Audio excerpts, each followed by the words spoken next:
Ok, estamos de volta ao vivo aqui no Frente a Frente, conversando hoje com o governador reeleito da Paraíba, João Azevedo, fechando aqui o ano de 2022 do Frente a Frente, governador que já está revelando tudo aqui no programa. Mandar um abraço, inclusive, para quem está acompanhando. Obrigado você, inclusive, dos portais aí de notícias que já está registrando as informações que o governador João Azevedo está colocando, em especial o Walter Santos, do WSCom, já está colocando aí. Todas as notícias também no paraíba.com.br simultaneamente aí. Governador, qual é a orientação da segurança em relação às manifestações, a receio de algo mais, enfim, que ultrapasse alguns limites e principalmente retirada ou não das pessoas que estão na frente dos quartéis? Como é que o senhor vai tratar isso? Muito bem, essa é uma decisão, inclusive, que não será tomada unilateralmente por cada estado. O presidente Lula já disse, isso a mim pessoalmente e a outros grupos de governadores, que nos primeiros dias da sua gestão já irá realizar uma reunião com todos os governadores. É claro que a frente de cada quartel é uma área de segurança. É uma área de segurança, mas é uma área de segurança federal. Nós vamos ter que esperar qual será a orientação por parte do Ministério do Exército, por parte do Ministério da Justiça, para que a gente saiba exatamente como conduzir cada processo como esse. Eu acho que o direito a você protestar, a você contestar, a você participar de qualquer que seja a mobilização, é um direito universal, um direito de qualquer pessoa. Você não pode, através daquele ato seu, você interditar ruas, você impedir o livre trânsito das pessoas. E evidentemente que existem, e aí está sendo identificado em alguns lugares, como foi o caso de Brasília, em locais como esse, em que o próprio cidadão que foi preso ontem com esse artefato, que teria feito o artefato, disse que recebeu o material dentro de um acampamento desse em frente a um quartel em Brasília. Então isso é preocupante. O senhor teme por algo mais grave, primeiro pessoalmente, individualmente, como governador e como pessoa, e coletivamente aqui na Paraíba? Não, eu não. Logicamente que nós estamos atentos, e todo o sistema de segurança está muito atento a esse tipo de problema, para que não ocorra esse problema. Nós estamos monitorando as pessoas que estão ali, fazendo um monitoramento constante, delimitamos uma área, que são as calçadas, para que as pessoas possam ficar. O que eu acho é que não pode haver, não deve haver, a continuidade dos acampamentos em si, com barracas, com estrutura de acampamento. Isso deve ser, a partir de janeiro, provavelmente, volto a dizer, isso vai depender da reunião que nós tivemos com o Ministério da Justiça e seguir a orientação que será dada para cada estado. Eu acredito que o que nós pedimos, e aí é um apelo que se faz, para que a população entenda que houve um processo eleitoral. A população, pela sua maioria, pelo poder que o voto tem, escolheu um presidente da República. Esse presidente já foi diplomado pelo Tribunal Superior Eleitoral, vai tomar posse no dia 1º e vai governar esse país. Aos perdedores cabe reconhecer esse fato e, logicamente, cada um manter as suas posições políticas que existiam. Ninguém vai mudar a sua posição política. Entretanto, não se pode querer transformar nenhum tipo de ação de contestação em atos de violência, como aconteceu em Brasília recentemente. Eu estava em Brasília naquele dia. Na diplomação. No dia que aconteceu a diplomação. Você não pode, de forma nenhuma, sair danificando patrimônio público, patrimônio de pessoas, patrimônio particular, incendiando carros de pessoas que estavam no shopping. Ou seja, isso é um absurdo, isso é um crime e tem que ser tratado como tal. Esse ato dessa bomba, isso é terrorismo. Isso é terrorismo e tem que ser tratado como tal. Hoje mesmo a polícia lá em Brasília encontrou vários outros artefatos, também com explosivos, com armamento, com tudo. Ou seja, isso é crime, não pode ser tratado de outra forma e não pode ter complacência com esse tipo de atitude. Porque você imagine se isso tivesse levado a cabo efetivamente o que poderia acontecer com um caminhão de combustível explodindo. Então as consequências seriam terríveis. Logicamente que tem que se ter um cuidado muito grande nesse dia, da posse do presidente, mas não é só no dia da posse. A partir daí, haverá, sim, com certeza, um cuidado redobrado para que não se corra risco. E saber exatamente identificar o que está por trás de uma ação como essa, que não foi isolada daquele cidadão. Muitas pessoas, com certeza, participaram desse ato. Governador, o senhor disse para a imprensa nacional, inclusive já na condição de condutor principal aí do consórcio Nordeste, que o presidente eleito Lula já recebeu ou já ouviu os governadores mais do que Bolsonaro nos 4 anos. O que é que o senhor até antecipou algumas pautas nacionais e coletivas aí dos governadores, mas especialmente para Paraíba, quando o senhor tiver esse primeiro encontro aí com o presidente já empossado Lula, qual é o roteiro que o senhor, e qual é o pedido que o senhor está fazendo inicialmente, emergencialmente, para o futuro presidente Lula, quando ele estiver sentado na cadeira de presidente? Nós tivemos a oportunidade pelo menos na última reunião que nós tivemos com o presidente, colocar a nossa visão com relação ao que precisa ser feito para ajudar os estados numa relação republicana que é obrigatória ter por parte do governo federal para com os estados. Nós tivemos a oportunidade de sentar com o presidente e sugerir que a gente tivesse para 2023, por exemplo, linhas de crédito com ritos de análise rápidas, em função do rating de cada estado, que a gente, através de bancos como o BNDES ou como qualquer outro banco, pudesse ter acesso a linhas de financiamento para que a gente retome o crescimento e a geração de emprego desse país de uma maneira muito mais rápida. Isso já foi feito no Brasil, existiu programas como o Proinvest, como o BNDES Estado, que podem rapidamente disponibilizar recursos.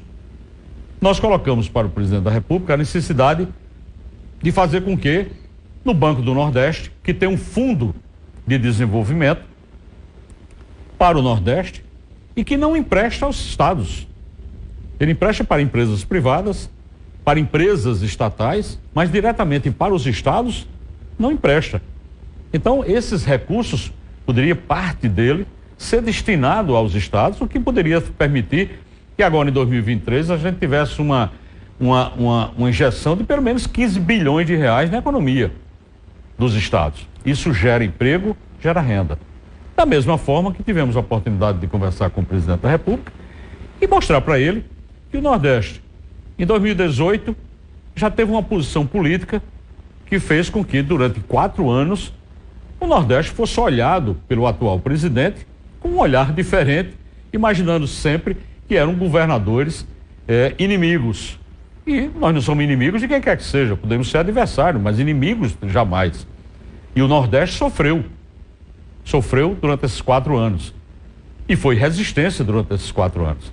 Agora, em 2022, mais uma vez o Nordeste deu demonstração da sua posição política quando deu a eleição, quando deu uma votação nessa eleição do presidente Lula, extremamente representativa, garantiu praticamente as eleições do presidente. E eu disse a ele claramente que era, aí já falando muito mais, não como filiado ao PSB, mas na condição de presidente do consórcio Nordeste, de que não é aceitável que os grandes órgãos regionais, como o Sudene, como o Chesf, como o Codevasf, como o Banco do Nordeste,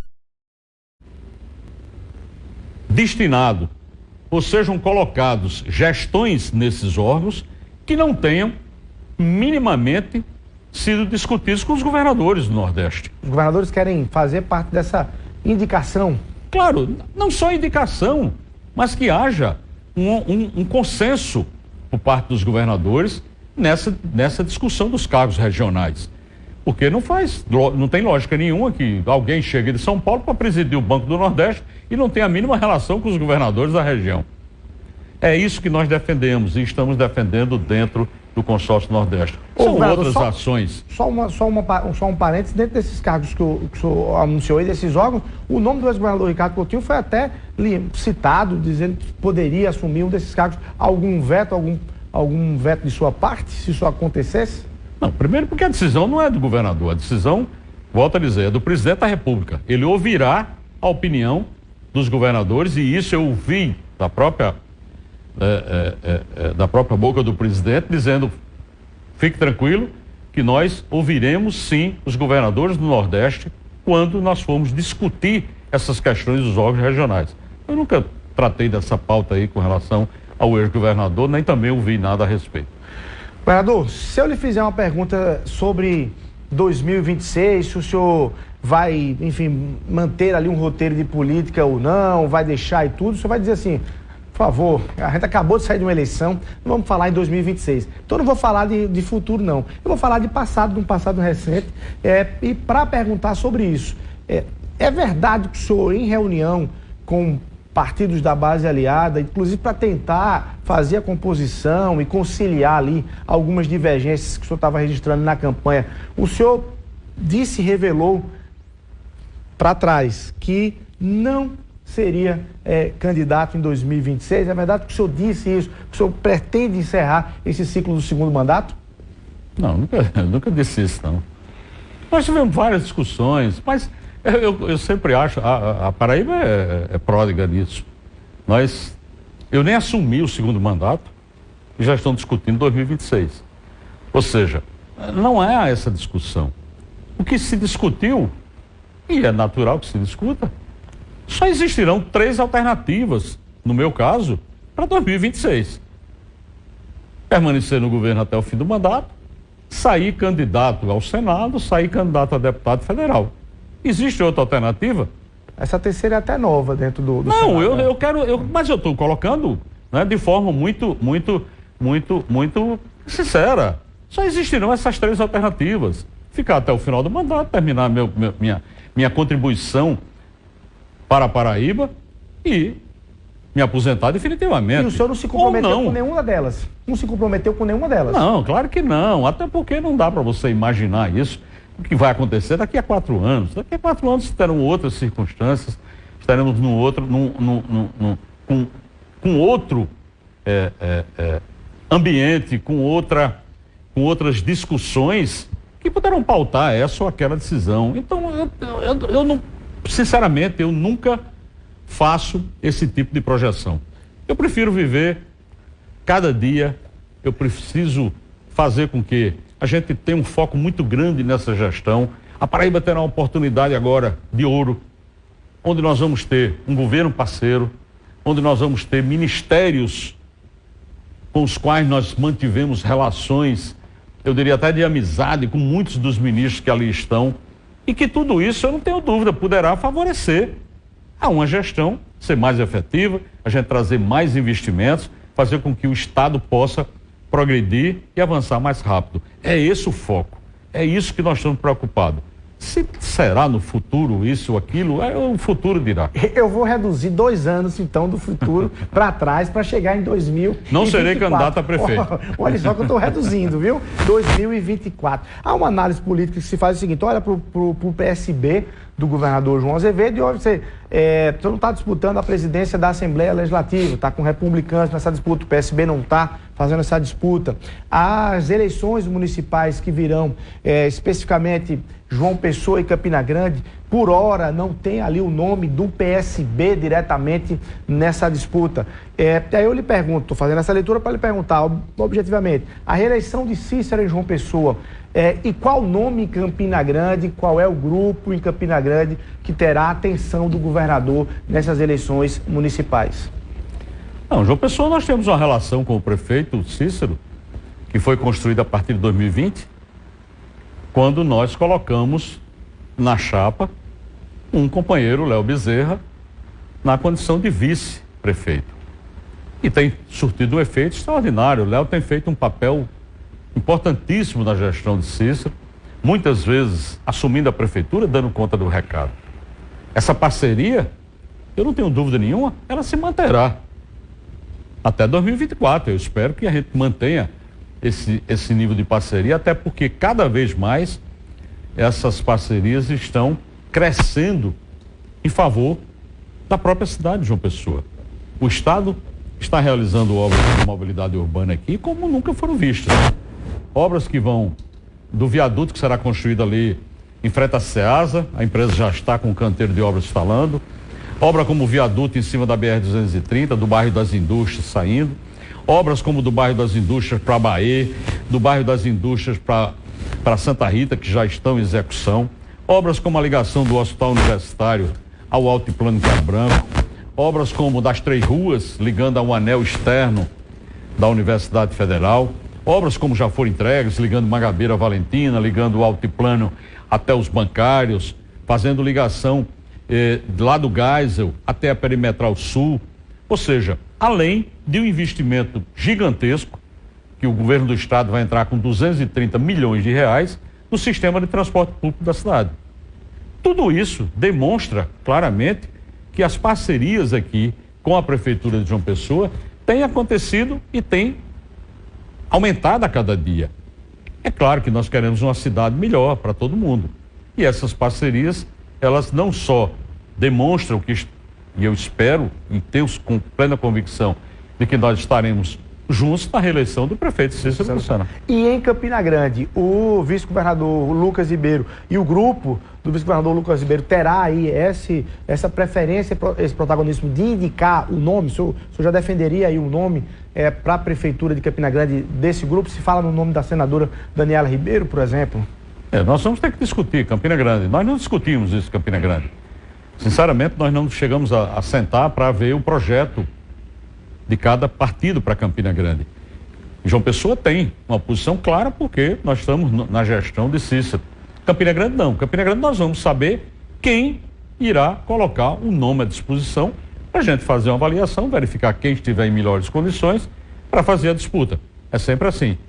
E se a senadora Daniela colocar seu nome, será um grande nome, eu não tenho dúvida nenhuma. Um grande nome na disputa em 2024 em Campina Grande. E vamos estar dispostos, se esse for o nome escolhido, vamos estar dispostos juntos para fazer a mesma luta que nós fizemos tanto em 20, aqui em João Pessoa, como em 22, agora nessa campanha para governador. Bom, por falar em Campina Grande, de estar juntos ou não, senador veneziano Vital do Rego e o senador eleito Efraim Filho, tem caminho de volta para João Azevedo, governador? Essas coisas não são... elas não são tratadas com essa simplicidade, muitas vezes, que vocês jornalistas querem tratar. Essas coisas não são diretas, absolutamente não são diretas. Primeiro, porque não há, muitas vezes, a necessidade, nem a intenção de alguma das partes. Eu não tenho preocupação de estar discutindo ou aumentando base. Eu tenho um foco muito grande na gestão. A relação, volto a dizer, a relação institucional, ela tem que existir, até porque os 2 senadores foram eleitos com os votos dos paraibanos. Esses mesmos paraibanos que estão aqui esperando que eles ajam em benefício do nosso Estado. Então essa é uma questão que para mim é muito clara. Quando muitas vezes eu sentei com a bancada da Paraíba para discutir orçamento, eu sentei com todo mundo, com todos os deputados e todos os senadores, e não apenas uma parte. Mas não que isso signifique que fulano A ou B vai voltar para a base ou deixar de ser base. Eu não tenho essa leitura, não.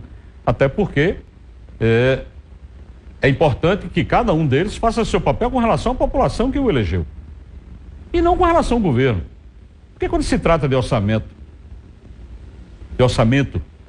geral da União, os valores que são colocados à disposição, muitas vezes, dos parlamentares, são valores que são importantes para a Paraíba. Esse ano, 280 milhões, mais ou menos, de emenda da bancada. Mas isso representa, quando repartido, porque isso vai para todos os municípios, etc., para o Estado, isso chega a um valor muito pequeno. Para você ter ideia, um programa como Travessias Urbanas, que nós fizemos estamos concluindo o programa na Paraíba, chega a 300 milhões.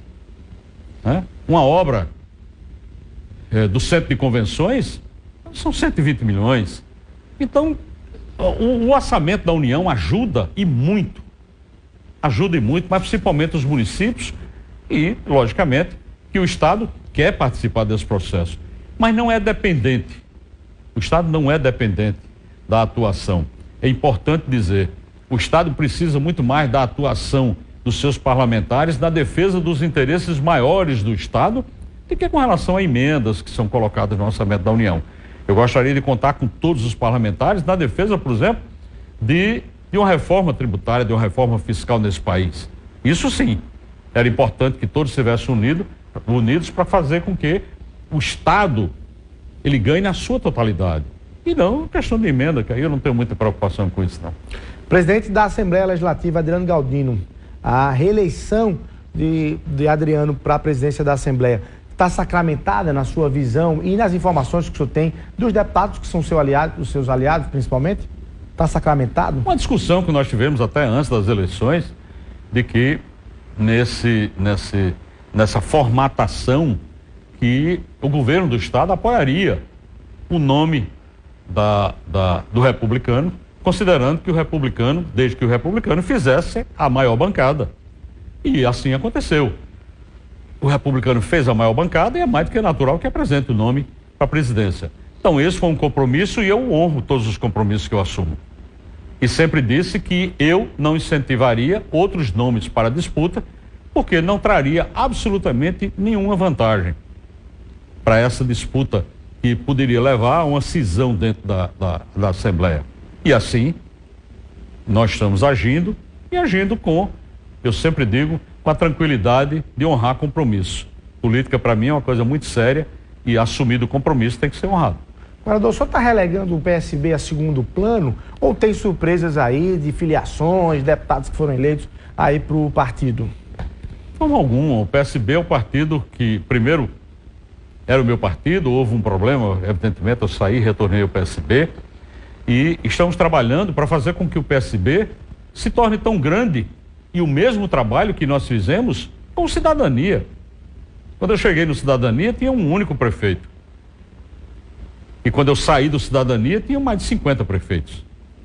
Nós estamos hoje, dentro do PSB, já temos mais de 20 prefeitos e vamos continuar fazendo o trabalho para que o PSB se torne, pelo menos em termos de prefeituras, se torne o maior partido aqui da Paraíba.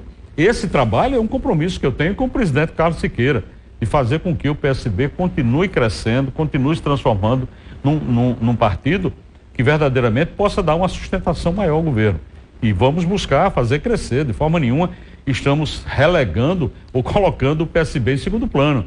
Vamos ter espaços nas mesas diretoras, tanto de qualquer que seja o biênio dentro da Assembleia. Vamos estar em comissões importantes. É assim que se faz política.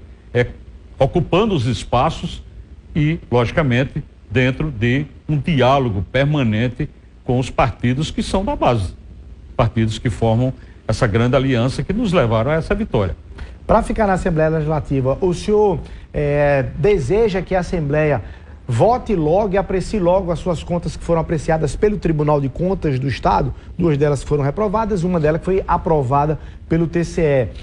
Ou o senhor vai, enfim, discutir esses recursos lá no próprio Tribunal de Contas, ou o senhor quer que a Assembleia já termine o ano ou comece o ano já apreciando esses pareceres que vieram do TCE?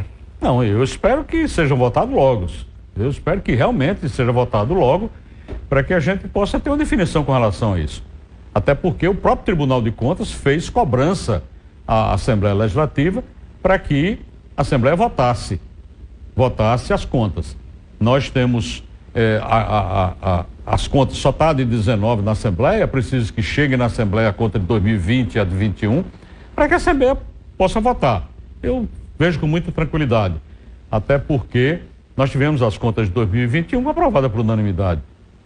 E, logicamente, os argumentos que serviram para aprovar essas contas de 21 foram os argumentos utilizados nessa discussão com relação a codificados.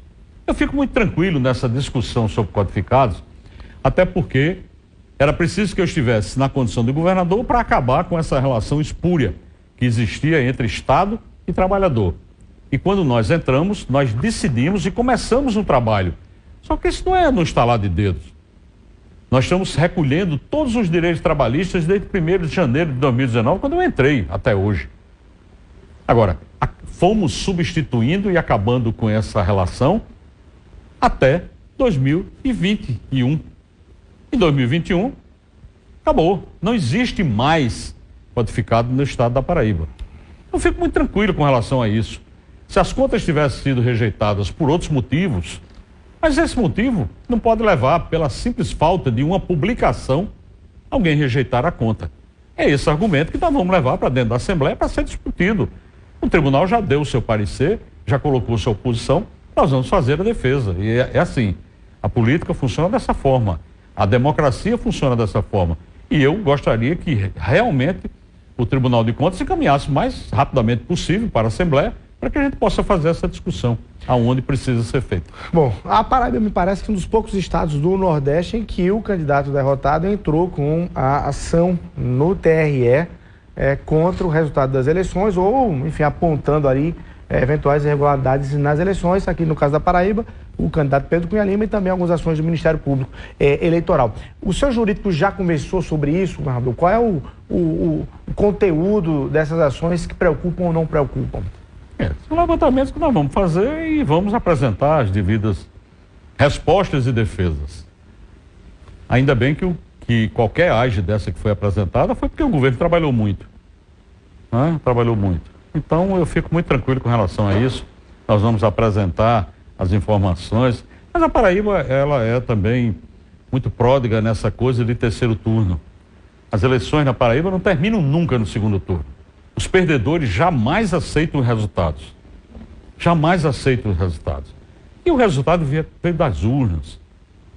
Mais de 115 mil votos de diferença. Então, minimamente deveria ser respeitada a vontade do eleitor. Mas isso não segue na Paraíba. Todas as eleições acontecem exatamente essa mesma coisa, de se colocar processos para se levantar possíveis utilizações do Estado. Eu fico muito tranquilo com relação a isso. Eu não tenho, já conversei com os advogados, já tivemos uma discussão preliminar e vamos enfrentar como enfrentamos qualquer processo, sem problema nenhum. Tá aí. Bom, governador, mais um intervalo rapidinho para a gente voltar e eu faço pelo menos no retorno, tempozinho mais curto, pelo menos uma pergunta aqui dos telespectadores que estão encaminhando muitas perguntas aqui para o governador. Um minutinho só, a gente está de volta.